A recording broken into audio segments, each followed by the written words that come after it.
আমি নয়নাদিত্য আপনাদের আমন্ত্রণ জানাচ্ছি আমাদের নিয়মিত আয়োজন নিউজ শো নির্বাচিত খবরে। আজ দিনভর যে প্রধান খবর আলোচনার খোরাক জুগিয়েছে, যে খবরগুলো ভীষণ রকম জনগুরুত্বপূর্ণ, তেমনি কিছু নির্বাচিত খবর ও খবরের নির্মোহ বিশ্লেষণ নিয়ে আমাদের এই আয়োজন। আর আজকে আলোচনার জন্য পুরো সময় জুড়ে আমাদের সাথে স্টুডিওতে আছেন চর্চা.com সম্পাদক সোহরাব হাসান। স্বাগত আপনাকে। ধন্যবাদ। আছেন ঢাকা বিশ্ববিদ্যালয়ের শিক্ষক ও রাজনৈতিক বিশ্লেষক অধ্যাপক ডক্টর সাব্বির আহমেদ। স্বাগত আপনাকে স্যার। ধন্যবাদ। এছাড়াও আলোচনার নানা সময়ে একাধিক অতিথি যোগ দেবেন, জানাবেন মতামত আর বিশ্লেষণ।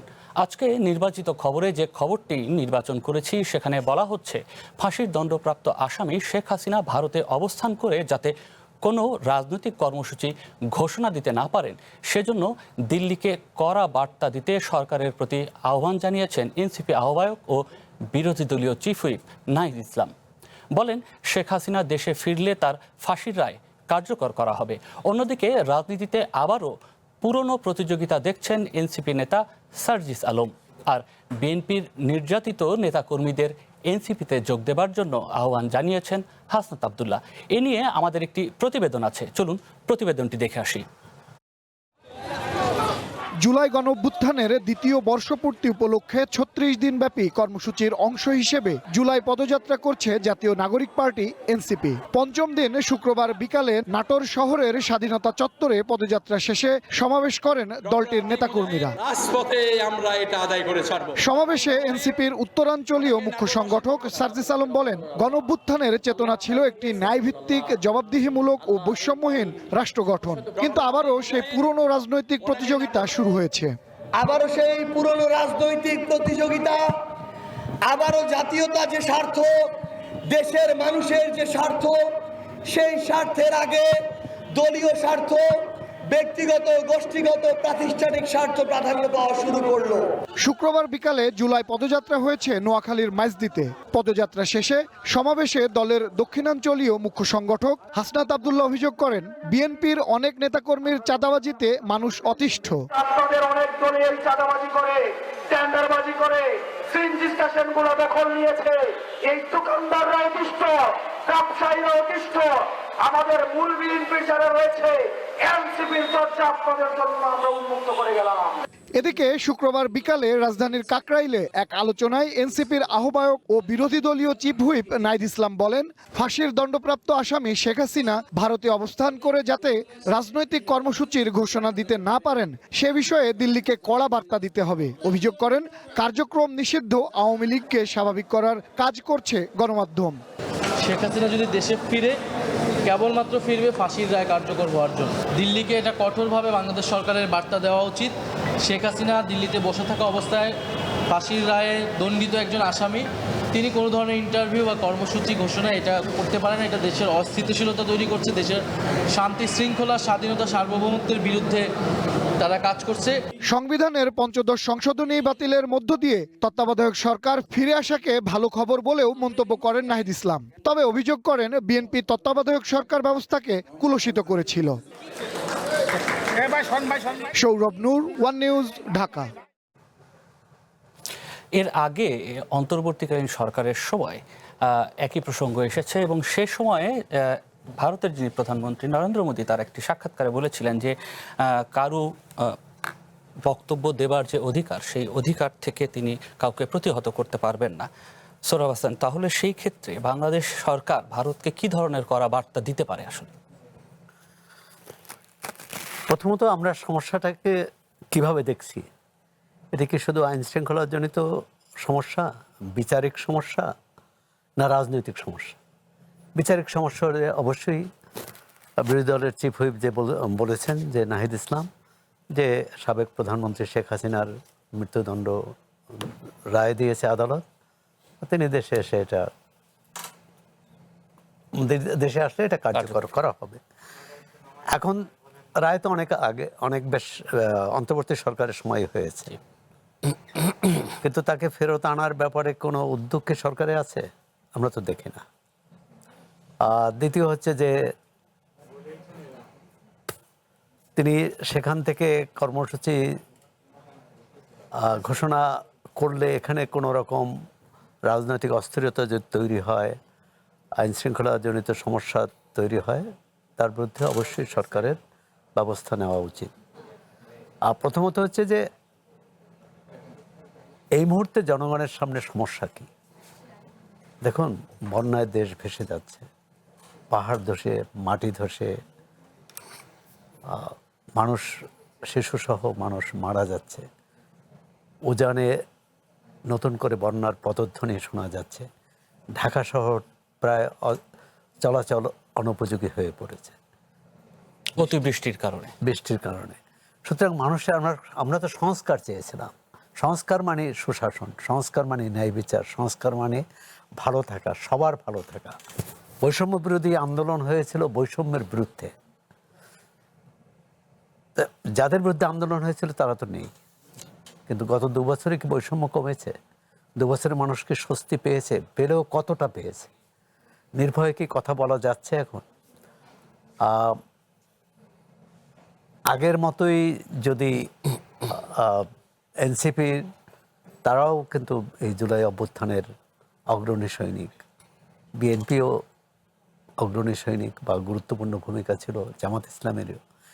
এই জুলাই অভ্যুত্থানের অংশীদারদের, আন্দোলনের যারা অংশীদার, তাদের মধ্যে এখন যে পরিস্থিতি, যে অবিশ্বাস, সন্দেহ,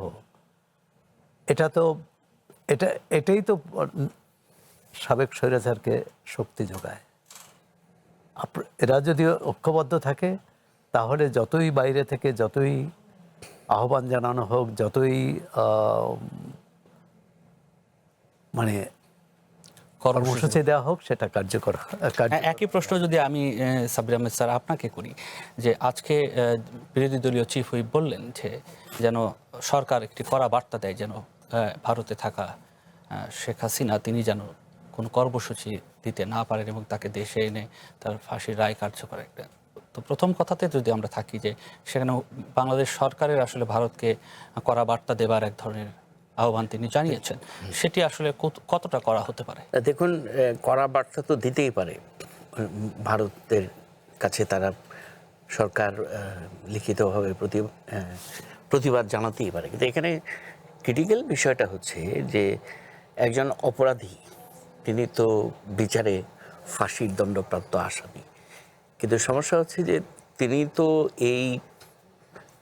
তার যে এই অপরাধকে তো তিনি মানেন না, স্বীকার করেন না, নাম্বার 1। নাম্বার 2 হচ্ছে যে তিনি কিন্তু মানে একজন অপরাধী হিসেবে যদি আমরা বলি, তাহলে তো তিনি ওই একটি রাজনৈতিক দলের যে সভাপতি হিসেবে তিনি দায়িত্ব পালন করতে পারেন কি না, সেটা একটা প্রশ্ন। এবং সেটা কে বাস্তবায়ন করবে? যদি না পারেন, তাহলে তাকে দলের ওই জায়গা থেকে কে তাকে অব্যাহতি দিবে? সেইটাও তো একটা অমীমাংসিত প্রশ্ন। অর্থাৎ সব মিলিয়ে এটা একটা জটিল অবস্থা, যে তিনি প্রথমত হলো তিনি অপরাধ মানেন না, তিনি কোনো অপরাধই করেননি। 2 নম্বর হচ্ছে যে তিনি কিন্তু একটি দলের এখনো সভাপতি। সেই সভাপতি হিসেবে তিনি ভারতে অবস্থান করে রাজনৈতিক কর্মকাণ্ড যদি অনলাইনে চালান, সেখানেও তো আমাদের ওই অর্থে কোনো আইনগত বাধা নাই। সুতরাং এই কার্যক্রম যদি চালান, আমরা এখান থেকে যতই বলি না কেন, সেটা কি কোনো কাজে দেবে? আমার মনে হয় না আর কি। আপনার কথার প্রসঙ্গ ধরেই যদি আমি একটু বলি, যে আপনি বলছিলেন যে উনি আসলে এই যে জুলাই আন্দোলন, গণ অভ্যুত্থান, এই সময়ে সংঘটিত নির্যাতন, নিপীড়ন এবং হত্যা, এর দায়টি উনি নিতে চান না। সরকার প্রধান হিসাবে সেই দায়টি এড়ানোর কোনো সুযোগ আছে কি? না, আমরা তো মানে সেটা তো এড়ানোর সুযোগ নাই। যৌক্তিক জায়গা থেকে যদি আপনি সেটা তো আমরা বুঝি বা আমরা মানি যে সেটা এড়ানোর কোনো সুযোগ নাই। কিন্তু আমি বলছি যে তার অবস্থানটা কি? তিনি তার অবস্থানটা তো স্বীকার করছেন না। যদি সে স্বীকার নাই করেন, তাহলে আপনি এখান থেকে তো তাকে বাধ্য করতে পারবেন না। কিভাবে বাধ্য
ভবিষ্যৎ হোক নিরাপদ, বিনিয়োগ হোক বিশ্বস্ত, আর আমার পছন্দ সল্ট বে। Welcome to Salt Bay.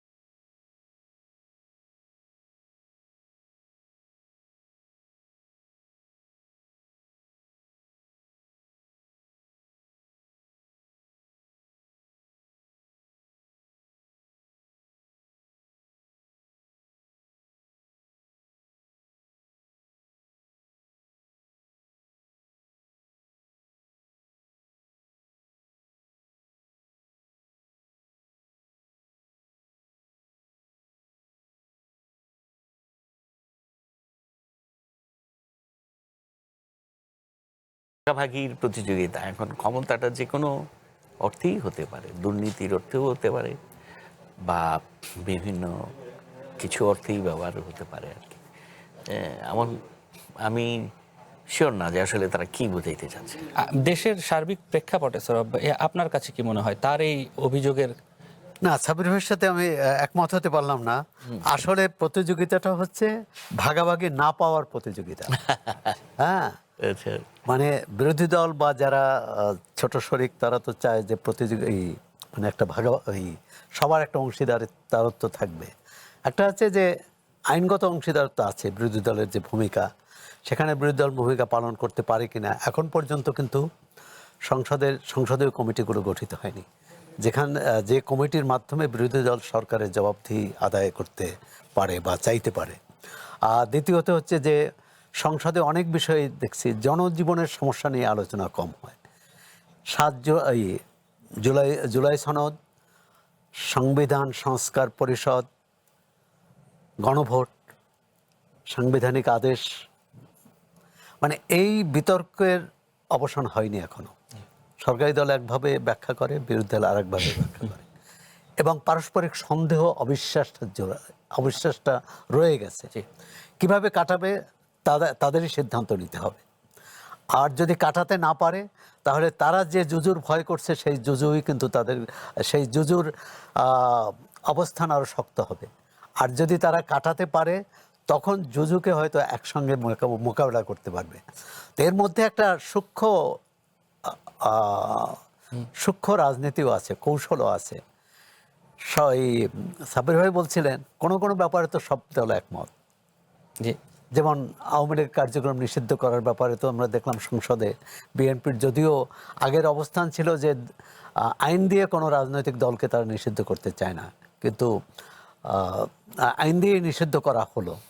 এখন হচ্ছে একটা প্রশ্ন আছে যে আওয়ামী লীগের এই বিষয়টি তারা রাজনৈতিক দল হিসাবে কার্যক্রম চালাতে পারবে না, নিষিদ্ধ হবে, এটি আদালতের কাছে।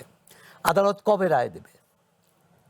আদালত যদি 3 বছর পর রায় দেয় তাহলে 3 বছর অপেক্ষা করবে এবং তাদের কার্যক্রম নিষিদ্ধ। কিন্তু আপনি বিচার করার পর বললেন আমি আদালতে যাচ্ছি, আপনি বিচার করার আগে আদালতে যেতেন, যে আদালত থেকে রায় নিয়ে আসতেন, ওই রায়ের বিরুদ্ধে আপিল হতো বা যাই হোক, যেটা চূড়ান্ত।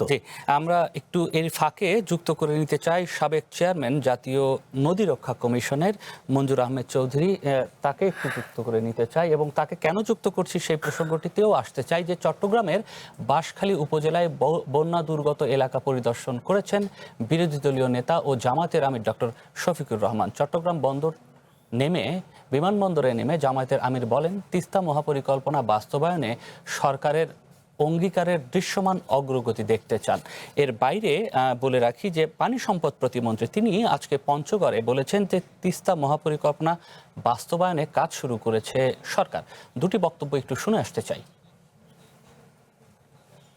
বন্যা ক্ষতিগ্রস্ত এলাকায় যতটুকু পারি আমাদের পক্ষ থেকে দলীয় অবস্থান থেকে আমরা ত্রাণ কার্যক্রম পরিচালনার জন্য আমাদের সংশ্লিষ্ট সকল সংগঠনকে আমরা নির্দেশ দিয়েছি এবং কেন্দ্র থেকে আমরা এটা সমন্বয় করছি। ইতিমধ্যে তিস্তা মহাপরিকল্পনা বাস্তবায়নে আমাদের পক্ষ থেকে জোরালো দাবি উত্থাপন করা হয়েছে এবং সরকারের পক্ষ থেকে এই ব্যাপারে অঙ্গীকার ব্যক্ত করা হয়েছে।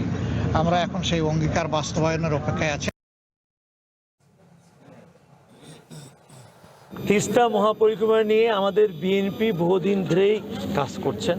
এখন মাননীয় প্রধানমন্ত্রী যখন নির্বাচনী ইশতেহারে ঘোষণা করলেন যে আমরা সরকার গঠন করলে তিস্তা মহাপরিক্রমা বাস্তবায়ন করব, ইতিমধ্যে আমাদের পানি সম্পদ মন্ত্রণালয়ের মন্ত্রী সহ আমরা বিশেষজ্ঞ টিম যখন দফায় দফায় সেই তিস্তা এলাকায় পরিদর্শন করছি, সেখানে আমরা টেকনিক্যাল কমিটি গঠন করেছি এবং মাননীয় প্রধানমন্ত্রী যখন সংসদে ঘোষণা দিলেন যে আমরা তিস্তা মহাপরিক্রমা বাস্তবায়ন করবই, সেই সময় এই যে তিস্তা পরিক্রমা বাস্তবায়ন হবে এটার একটা কি বলবো, এটা ক্রেডিট নেওয়ার জন্য তারা এই ধরনের আন্দোলনের কথা বলছেন, এই ধরনের তারা এখন এই কথাগুলো বলছেন যেগুলো বিগত দিনে তাদের মুখে আমরা কখনোই কোনোদিন শুনি নাই।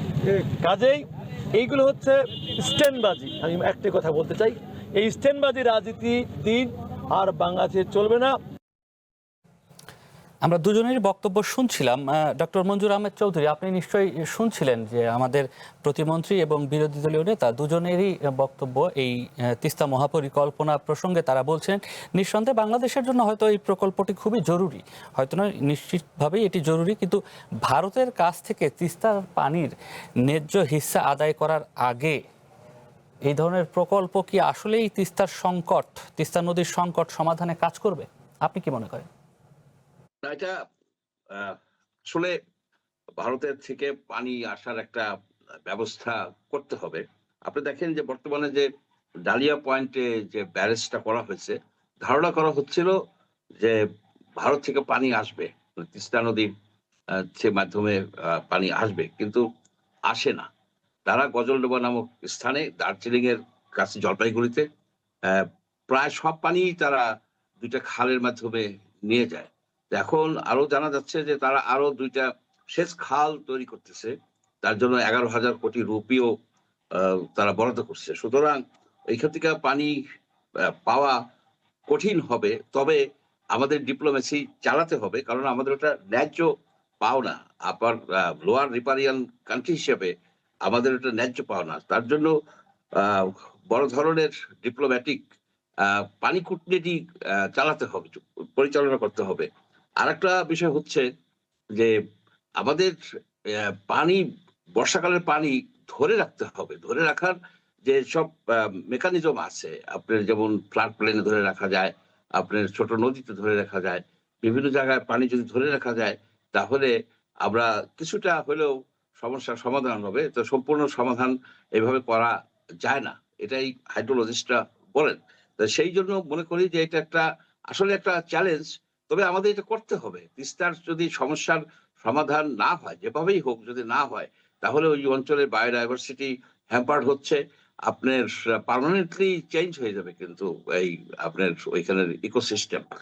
এই জন্য আপনার আমাদের এটা গুরুত্ব সহিত নিতে হবে, ভালোভাবে এটা নিয়ে করতে হবে। এবং আমি যা দেখতেছি যে আমাদের সরকারের মধ্যে এ বিষয়ে বেশ একটা কর্মচাঞ্চল্য আছে। গত 4 জুন মাননীয় প্রধানমন্ত্রী এই বিষয় নিয়ে আলোচনা করেছেন এবং একটা জানা যাচ্ছে যে একটা অর্থনীতি কিও করা হয়েছে যে কত টাকা খরচ হতে পারে। সবকিছু মিলে সরকার এগিয়ে যাচ্ছে, তবে জিনিসটা বুঝতে হবে যে এটা একটা চ্যালেঞ্জিং কাজ, এটা একটা চ্যালেঞ্জিং কাজ। আর আমাদের যে পানির যে নীতিমালায় সেখানে একটা বিষয়কে গুরুত্ব দেওয়া দরকার, যে পানিতে, এই নদীর জলে, নদীর পানিতে আমাদের স্বয়ংসম্পূর্ণ হতে হবে।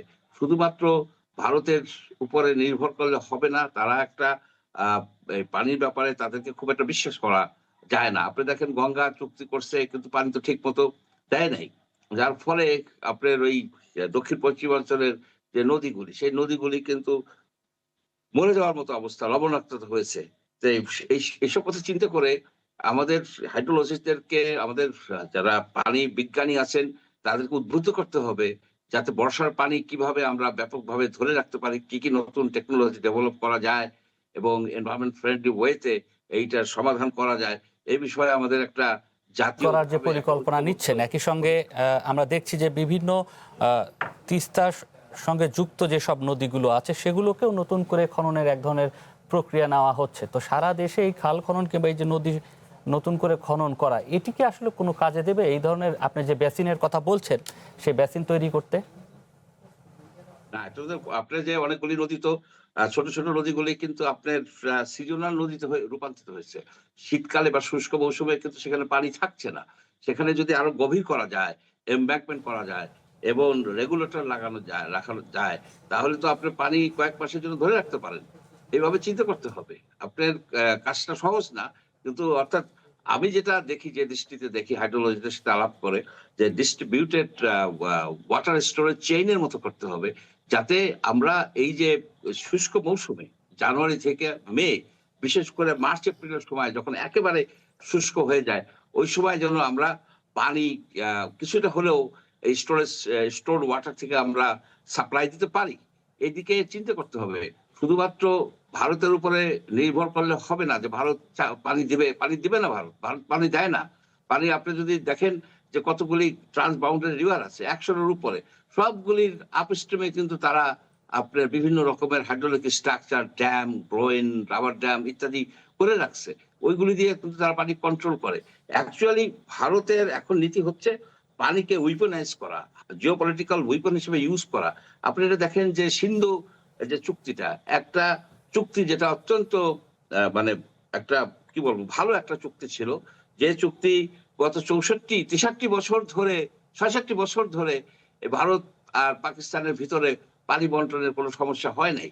যখন এই পাহালগাম, কিন্তু এখন যখন আমরা এই আলোচনা করছি, তখন দেশের বড় একটি অংশ বন্যায় প্লাবিত, বড় একটি অংশের মানুষ পানিবন্দী, তাদের স্বাভাবিক জীবনযাপন ব্যাহত হচ্ছে। একই সঙ্গে নিহতের সংখ্যা প্রতিদিনই বাড়ছে। গেল 3 দিনের চিত্র যদি আমরা দেখি, সেই জায়গাতে যখন আমরা আলোচনা এমন একটি পরিস্থিতির মধ্যে আছি, তখন আসলে আমাদের আলোচনাটা কোন জায়গায় হওয়া উচিত? যে তিস্তা মহাপরিকল্পনাও কি আমাদের এই ধরনের সংকট, প্রাকৃতিক সংকটে সমাধানে কতটুকু সহায়ক হবে? সৌরভ ভাই, আপনার কাছে যদি ধন্যবাদ। মঞ্জুর ভাই তো বললেন, বিষয়টা হচ্ছে এটা পুরো বৈজ্ঞানিক বিষয়, কারিগরি বিষয়। এর সাথে রাজনৈতিক বক্তৃতা বিবৃতির আমরা জনগণকে উজ্জীবিত করার জন্য করতে পারি, বা সরকার করতে পারে, বা বিরোধী দলও করতে পারে। দেখতে হবে যে এটা কিছুদিন আগে আমরা শুনলাম যেটা যাচাই বাছাই করা হচ্ছে, তা যেটা যাচাই বাছাই কাজটাই শেষ হল না, ইতিমধ্যে মহাপরিকল্পনা কী করে হলো? এবং মহাপরিকল্পনার ঝুঁকি দেখতে হবে, সফলতা মানে সাফল্য দেখতে হবে, অর্জন দেখতে হবে। তো ঝুঁকি যদি অর্জনের চেয়ে বেশি হয়, তাহলে তো সেটা জনগণের কাজে লাগবে না।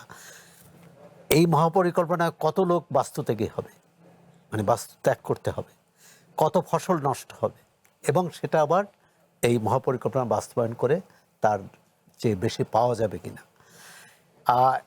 এটি অবশ্যই ভারত যদি পানি না দেয়, চীন যদি পানি না দেয়, মানে তারও উজানে যারা আছে, নেপাল যদি পানি না দেয়, আমাদেরকে নিজস্ব পানির ধরে রাখতে হবে। ধরে রাখার কি কি পথ আছে? আপনি বলছেন যে এই যে নদী খাল খনন করছে, এটা একটা ভালো দিক, কিন্তু এটা কতটা ধারণ করতে পারবে? আর প্রকৃতির উপর তো আমাদের হাত নিয়ন্ত্রণ নেই। এই মুহূর্তে যখন আমরা পানি নিয়ে কথা বলছি, তখন তো দেশের একটা বিস্তীর্ণ অঞ্চল ডুবে গেছে। এখন তিস্তার জন্য আমরা অবশ্যই তিস্তার ন্যায্য দাবি, একই সঙ্গে পদ্মার ব্যারেজের কথাও আসছে। পৃথিবীতে কিন্তু এই বড় ব্যারেজ, বড় পরিকল্পনা থেকে মানুষ সরে আসছে, যে ছোট ছোট পরিকল্পনা করে, ছোট ছোট প্রকল্প করে সমস্যার সমাধানের চেষ্টা করছে। এখন আমাদের তো ভূগোল তো আর পাল্টাতে পারবো না। আমরা ব্রহ্মপুত্র নদী যেমন আশীর্বাদ, আবার অভিশাপও যখন পানি থাকে না, পদ্মার ক্ষেত্রেও তাই, মেঘনার ক্ষেত্রেও তাই। এখন কথা হচ্ছে যেটি এর মধ্যে পাল্টাপাল্টির কিছু নাই। আর যেমন বিরোধী দলীয় নেতা বললেন যে আমরা জোর দাবি জানাবো এটা যাতে করে, কারণ এই ব্যাপারে তো একটা ঐকমত্য আছে যে এই ব্যাপারে কোনো এমনকি যারা এই সংসদে নেই, এসব রাজনৈতিক দলও এর বাইরে নাই। সুতরাং এক ধরনের এটা নিয়ে আরও আলোচনা করা উচিত, জনগণকে জানানো উচিত তারা কি করতে চাচ্ছে। আর হচ্ছে এই কারিগরি দিকটা, আমি দেখলাম যে একটা রিভারেন নদী চিন্তা বোধহয় একটা পত্রিকা বের করছে, তাতে এই কারিগরি দিকটা মহাপরিকল্পনার প্রস্তাবটা আছে, সেটা নিয়ে করা। চীন কতটা সহায়তা করবে? যৌথ বিবৃতিতে কিন্তু চীন এই সহায়তার কথা বলেনি। পরবর্তীকালে চীনা রাষ্ট্রদূত এখানে খুব কড়া বক্তব্য দিয়েছে, সেই প্রসঙ্গটিও আমি একটু উল্লেখ করতে চাই। হ্যাঁ, রাষ্ট্রদূত বলেছেন, কিন্তু এটা কি রাজনৈতিক বক্তব্য না সত্যিকারভাবে আমাদের সহায়তা করতে চায়?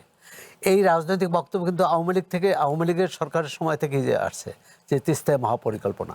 একটা হতে পারে, একটা ইতিবাচক দিক হচ্ছে এর মধ্য দিয়ে ভারতকে কিছুটা চাপ দেওয়া, রাজনৈতিকভাবে কূটনৈতিকভাবে চাপ দেওয়া, যাতে ভারত আমাদের ন্যায্য পানির হিস্সাটা দেয়।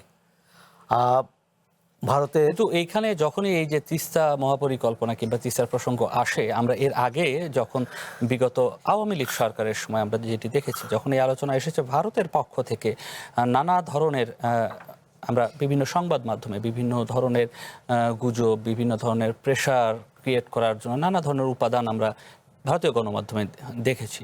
এখন নতুন করে যখন এটি নিয়ে আবার আলোচনা শুরু হচ্ছে, ডক্টর সাব্বির আহমেদ স্যার, আপনি কি মনে করেন যে এইখানে ভারতের এক ধরনের আবারও সেই রকম প্রভাব বিস্তার করার সুযোগ আছে, কিংবা এটি নিয়ে আসলে ভূ রাজনৈতিক একটি সংকট তৈরি হওয়ার শঙ্কা আছে?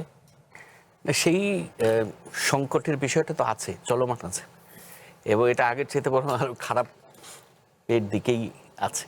আপনি খেয়াল করেছেন যে পশ্চিমবঙ্গে ইতিমধ্যেই মমতা ব্যানার্জির জায়গায় এখন শুভেন্দু, যিনি অধিকতর মাত্রা এন্টি বাংলাদেশি দেন মমতা ব্যানার্জির চাইতে। আরেকটা হলো যে তিস্তা চুক্তি হওয়ার যেটা কথা ছিল সেটা তো হয়নি, 2011 সালে হওয়ার কথা ছিল। আপনি সেটারও একটা আস্তে আস্তে তিস্তা চুক্তি বিষয়টি তৎকালীন সরকারের এজেন্ডা থেকে দূরে সরে গেছে আর কি। কথা ছিল যে তিস্তা এবং ট্রানজিটের একটা সোয়াব হবে। তো তিস্তা মহাপরিকল্পনা নিশ্চিতভাবে ভালো চিন্তা, কোনো সন্দেহ নাই, যে কিন্তু মুশকিল হলো যে বেসিক জায়গাটা হচ্ছে যে ভারতের সাথে আমাদের যে আন্তঃসম্পর্ক, বায়োলেটারাল রিলেশনশিপটা এখন তলানিতে ঠেকেছে। তো ওই জায়গাটাতে উন্নতি না করলে এই বিষয়গুলো নিয়ে ভারতের সাথে খুব বেশি অগ্রগতি হবে বলে মনে হচ্ছে না। শুধুমাত্র চীনের উপরে নির্ভর করে আপনি এই জায়গায় অগ্রগতি করবেন, এটা এখনো আমি মনে করি যে এতটা আমাদের কাছে পরিষ্কার না বিষয়টা আর কি। তবে যদি অভ্যন্তরীণভাবে পানি ব্যবস্থাপনা করা যায়, পানি স্টোর করে, এটা ভালো চিন্তা। এবং এখানে আমাদের আরও সায়েন্টিফিক কমিউনিটিকে কাজে লাগানো দরকার, যে আমরা ইন্টারনালি যদি পারি এটা, সেটা আমি মনে করি বেস্ট। তার মানে এই না যে আমরা তিস্তা নদীর পানি বন্টনের বিষয়টাকে ত্যাগ করব ভারতের সাথে, কারণ এটা কিন্তু আন্তর্জাতিক নদী, সেই শেয়ারটা আমরা ত্যাগ করতে পারি না। জি বলুন। ডক্টর মঞ্জুর আহমেদ চৌধুরী, আপনার কাছে বিষয়টি একটু জানতে চাই যে যখনই এই যে তিস্তা প্রসঙ্গটি আসে, তখনই একটি ভূ রাজনৈতিক প্রসঙ্গটিও সামনে আসে। এটি আসলে কেন, আপনার এইটি দূর করার জন্য আসলে কি করা যায়, আপনার কাছে কি মনে হয়?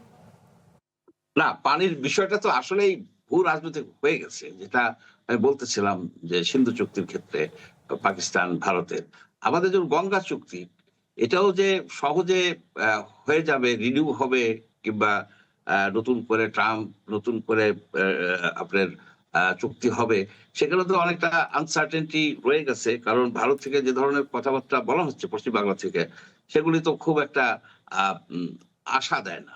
আরেকটা হচ্ছে যে এই ভারতের এই আমাদের পানির ব্যাপারে ভারতের একটা আগ্রাসী টেন্ডেন্সি আছে, এবং তারা এটাকে একটা অস্ত্র হিসেবে ইউজ করে। আপনি দেখুন যে এই যে পদ্মা ব্যারেজটা যদি করা হয়, ঠিক মতো যদি হয়, তাহলে যে ফারাক্কায় যে পানিটা উইথড্র করে তারা, সেটার সম্পূর্ণ সমাধান হবে না, কিন্তু সাবস্ট্যান্সিয়াল সমাধান হবে।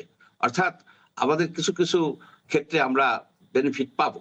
এখন ওইখানেও কিন্তু তারা বাধা দেয়, ইনডাইরেক্টলি বাধা দেয়, এবং বেশ কিছু লোকজন তারা নেমেও গেছে যাতে পদ্মা ব্যারেজটা হতে পারে না।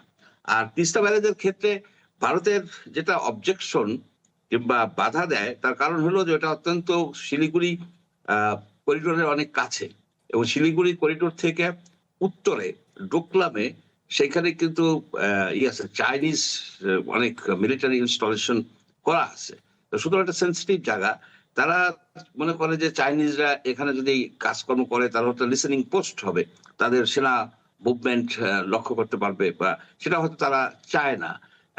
যদিও এটা আমাদের সভরেন রাইট, আমাদের সীমান্তের ভিতরে কোন রাষ্ট্র কাজ করবে, কারা করবে। এখানে আরেকটা ডিপ্লোম্যাটিক অপশন আছে, সেটা হচ্ছে যে আমরা যেমন পদ্মা ব্যারেজ 34,000 কোটি টাকা নিজস্ব ব্যয় করার চেষ্টা করতেছি, এখানে যে 12,000 14,000 কোটি টাকা লাগবে সেটাও হয়তো আমরা নিজেদের ব্যয় করতে পারি। আমরা টেকনোলজি আমেরিকা থেকে আনতে পারি। আমেরিকার আপনার ইউএস ইঞ্জিনিয়ারিং কোর কিন্তু নদীর রক্ষার ব্যাপারে, নদী ম্যানেজমেন্টের ব্যাপারে তাদের যথেষ্ট দক্ষতা আছে। আমেরিকার সকল সঙ্গে বিষয়ে হয়তো আরেকটু আলাপটা দীর্ঘ করতে পারলে ভালো হতো, তবে এই মুহূর্তে আপনাকে ধন্যবাদ জানাতে হচ্ছে। ধন্যবাদ এত রাতে আমাদেরকে সময় দেওয়ার জন্য। নিশ্চয়ই পরবর্তীতে এই বিষয়গুলো নিয়ে আরও একবার কথা হবে। দর্শক, সময় হলো ছোট্ট আরেকটি বিরতি নেবার, একটু পরেই ফিরছি। ভবিষ্যৎ হোক নিরাপদ, বিনিয়োগ হোক বিশ্বস্ত, আর আমার পছন্দ সল্ট বে। ওয়েলকাম টু সল্ট বে।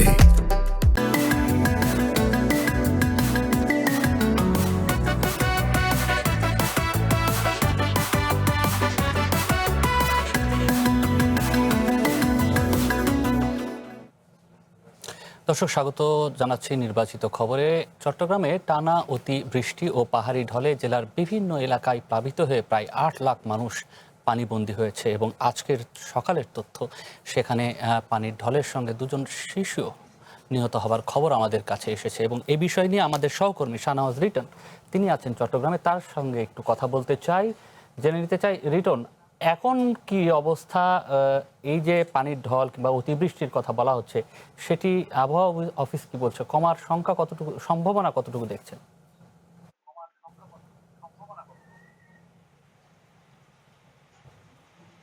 তো আসলে সকাল থেকে আমরা এই যে পরিস্থিতিগুলো জানাচ্ছিলাম, এটি আসলে মানে যারা না যাবেন সেটি আসলে প্রকাশ করা যাবে না। আজকে আমি সকালে প্রথমে গিয়েছিলাম যে পটিয়া, চন্দনাইশ্বরী, সাতকানিয়ে আমরা জুমার নামাজ পড়েছি। এখানে অনেকগুলো মসজিদে জুমার নামাজ পাইনি, অর্থাৎ অর্ধেক মসজিদের মধ্যেই মোটামুটি পানি ঢুকে গেছে। শুধু মসজিদ নয়, যে সাতকানিয়ার 17টি ইউনিয়ন, প্রত্যেকটি ইউনিয়নে কিন্তু আক্রান্ত হয়েছে এবং এখানে বলা হচ্ছিল যে সরকারি হিসাবে 3 লাখ লোক পানিবন্দী আছে। শুধু সাতকানিয়া নয়, আশেপাশে যে উপজেলাগুলো আছে, যে বাঁশখালী এবং পটিয়া, আনোয়ারা, সবকিছু মিলে প্রায় 8 থেকে 10 লক্ষ মানুষ পানিবন্দী আছে। আমরা নিকট অতীতে এরকম করে এই অঞ্চল অন্ততই 11 লাখের উপরে, হ্যাঁ, সেটি আসলে এরকম সরকারি বেসরকারি সংখ্যায় আর কি। তবে সর্বশেষ যে কথা বলছিলেন যে আসলে আবহাওয়া পরিস্থিতির উন্নতি কেমন হতে পারে, আমি একটু আগেই কথা বলছিলাম, ঠিক 12টা পর্যন্ত আবহাওয়া অফিস একটা বৃষ্টিপাতের রেকর্ড করে, আনুষ্ঠানিক রেকর্ড, সেখানে দেখা যাচ্ছিল যে 67.4 মিলিমিটার বৃষ্টিপাত হয়েছে সর্বশেষ 24 ঘন্টায়। অর্থাৎ বৃষ্টির ধারাটা কিছুটা কমেছে। আজকে মূলত 8টার আগ পর্যন্ত অনেক কমই ছিল, এরপরে একটু বৃষ্টি হয়েছে, বৃষ্টির ধারাটা কমছে এবং আবহাওয়াবিদরা যেটি বলছেন আমাদেরকে চট্টগ্রাম পতেঙ্গা আবহাওয়া অফিস, যে রোববার থেকে পরিস্থিতির উন্নতি হবে। এটি মূলত যে গত যে কিছুদিন, কয়েকদিন আগে, 4-5 দিন আগে যে নিম্নচাপটি হয়েছিল তারই প্রভাবে এখন হচ্ছে। সেটি যে উড়িষ্যা অথবা মধ্যপ্রদেশ অতিক্রান্ত করার সময় যে আবহাওয়ার একটা পরিবর্তন যেটি ছিল, যে আবহাওয়াবিদদের ভাষায়, সেটির প্রভাব আগামী রোববার পর্যন্ত থাকতে পারে সেটি বলা হচ্ছে। চট্টগ্রামে এই যে পরিস্থিতি, এগুলোর মধ্যে সর্বশেষ বাস্তবায়ন কতটুকু দেখছেন আপনি মাঠে? মাঠে আসলে এরকম মানে হুট করে আসলে এইসব সিদ্ধান্ত হুট করে বাস্তবায়ন হবে, সেটাই আসলে এরকম প্রমাণ করাটা কঠিন। তবে একটা জিনিস হচ্ছে যে সেনাবাহিনী সম্পৃক্ত হচ্ছে। সেনাবাহিনী আজকে আনুষ্ঠানিকভাবে ঘোষণা দিয়েছে, সেখানে উদ্ধার তৎপরতা এবং অন্যান্য যে ত্রাণ কার্যক্রম সব সামগ্রিকভাবেই সেনাবাহিনী যুক্ত হয়েছে। 24 পদাতিক ডিভিশন এবং 10 পদাতিক ডিভিশনের সদস্যরা ইতিমধ্যেই নিয়োজিত হয়েছে। আজকে আমরা দেওয়ার জন্য হয়তো আপনার সঙ্গে আরেকটু কথা বলতে পারলে হয়তো নতুন কোনো তথ্য পাওয়া যেত। তারপরেও যেহেতু সময়ের একটি বিষয় রয়েছে, সৌরভ ভাই, যেটি আবহাওয়া অফিস বলছে বৃষ্টির মাত্রা একটু কমেছে, হয়তো রবিবারের মধ্যে পরিস্থিতি কিছুটা হলেও হয়তো স্বাভাবিক হবে। এক ছোট্ট করে যদি বলতে চাই, এই ধরনের প্রাকৃতিক দুর্যোগ আমাদের প্রতি বছরেই থাকে। ক্ষয়ক্ষতি কমানোর জন্য দীর্ঘমেয়াদী পরিকল্পনা কতটুকু আসলে জরুরি? দীর্ঘমেয়াদী, স্বল্পমেয়াদী, মধ্যমেয়াদী কোনো পরিকল্পনাই নেই। আমরা দেখি যে প্রতি বছর পাহাড় ধসে মানুষ মারা যায়, শিশু মারা যায়। এই মানুষগুলোর থাকার জায়গা নেই, অর্থাৎ রাষ্ট্র তাদের থাকার মতো একটা জায়গা করতে পারেনি। পাহাড়ে কতজন মানুষ আছে, মানে এই যেসব এলাকায় পাহাড় ধসে মানুষ মারা যায় 2 লাখ 4 লাখ, কিংবা পাহাড় কাটা ঠেকানোর ক্ষেত্রে, পাহাড় কাটা ঠেকানো, জঙ্গল কাটা ঠেকানো, বন কাটা ঠেকানো, মানে আমরা হচ্ছে যা করা উচিত নয় তা করে, যা করা উচিত তা করে না, মানে এভাবেই চলছে। এবার প্রতি বছর মানে এই যে, এবং আপনি দেখুন যে কত ফসলের ক্ষতি হবে, গাছপালার ক্ষতি হবে, মানুষের ক্ষতি হবে, ঘরবাড়ির ক্ষতি হবে, মানে এটা কিভাবে পূরণ করবে? এটা প্রতিটি পরিবার যে তার যে সম্পদ হারালো, তার ঘরে হয়তো চাল নষ্ট হয়ে গেল, তার অন্য যে সব জিনিসপত্র আছে সেটা নষ্ট হলো, আসবাবপত্র নষ্ট হলো। এবং আমরা দেখলাম যে অবশ্য আজকে আমরা দেখলাম যে বিরোধী দলের নেতা ডক্টর শফিকুর রহমান তিনি গেঞ্জি পরে মানে যাই হোক একটা মানে একটা সর্বাত্মক ত্রাণ কর্মসূচির অংশ, ত্রাণ কর্মসূচি কিংবা দুর্যোগ দলীয়ভাবে। কিন্তু আমরা দেখলাম না, টেলিভিশনের খবরে দেখলাম না যে সরকারি দলের কোনো নেতা অথবা কোনো সংসদ সদস্য তারা এই বন্যার্ত মানুষের কাছে যা গেলেন। কেন গেলেন না, এই প্রশ্নটা আসবে এখন। ডক্টর সাব্বির আহমেদ, একই প্রসঙ্গ যদি আপনাকে জিজ্ঞেস করি, আমাদের এই যে স্বল্পমেয়াদী, দীর্ঘমেয়াদী এবং মধ্যমেয়াদী যে পরিকল্পনার কথা বলা হয় দুর্যোগ কেন্দ্রিক, সেটি আসলে না হওয়ার পেছনের কারণ যদি ছোট্ট করে একটু ব্যাখ্যা করেন, ততক্ষণ আমি একটু আজকের পত্রিকাগুলোও দেখতে চাই। সেটা হলো যে মানে আমরা সবসময় একটা অ্যাডহক পলিসির ভিত্তিতে চলি, যে যখন সমস্যাটা আমাদের সামনে আসে তখন এটা নিয়ে আমরা সিরিয়াস হই, যখন সমস্যাটার সমাধান হয়ে যায় তখন আর ওইটা নিয়ে আমরা অত সিরিয়াস থাকি না। এটা একটা বড় মানসিক সমস্যা আমাদের বলে মনে হয় আর কি।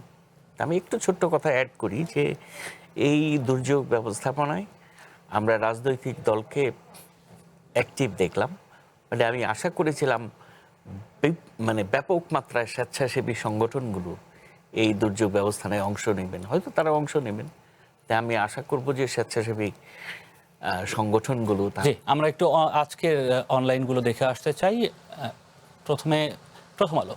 প্রথম আলো বলছে একই রকম বিশ্লেষণ, একটি মন্তব্য প্রতিবেদন এখানে আছে যেটি বলছে যে শেখ হাসিনা দেশে ফেরার ঘোষণা কতটা বাস্তব, কতটা প্রস্তুত নেতাকর্মীরা, সেটি আছে। এর বাইরে ইরানের হাতে হত্যার শিকার হলে করণীয় কি হবে বলে রেখেছে ট্রাম্প। এটি আন্তর্জাতিক একটি খবর। পরের পত্রিকা বিবিসি বাংলার প্রধান শিরোনাম একই রয়েছে, শেখ হাসিনা দেশে ফেরার বক্তব্য নিয়ে যা বলছে বিএনপি, জামায়াত, এনসিপি। এরই মধ্যে আমরা সেই প্রতিবেদনের একটি চুম্বক অংশ আমরা দেখে ফেলেছি। ডিসেম্বরে আওয়ামী লীগ নেতা সহ বাংলাদেশে ফিরে আত্মসমর্পণ করতে চান শেখ হাসিনা। পরে আছে যুগান্তরের ব্যানার হেডে যেটি করেছে বিশ্বকাপের খবর। এর বাইরে শেখ হাসিনা একই প্রসঙ্গেই আসলে তাদের প্রতিবেদন। শেখ হাসিনার বক্তব্য প্রচারে আদালতের নির্দেশনা মানতে বলল সরকার। কিছুক্ষণ আগে তথ্য মন্ত্রণালয় থেকে একটি প্রেস বিজ্ঞপ্তির মাধ্যমে এটি তথ্যটি জানানো হয়েছে। এর পরবর্তী সংবাদে যেতে চাই। সমকাল বলছে সিএনএনের বিশ্লেষণ, ইরান পরমাণু মুক্ত হলে যুদ্ধের উদ্দেশ্য কি ছিল, এটি একটি সিএনএনের বিশ্লেষণ। সেই বিশ্লেষণ ধরে তারা একটি আন্তর্জাতিক সংবাদকে শিরোনাম হিসেবে রেখেছে।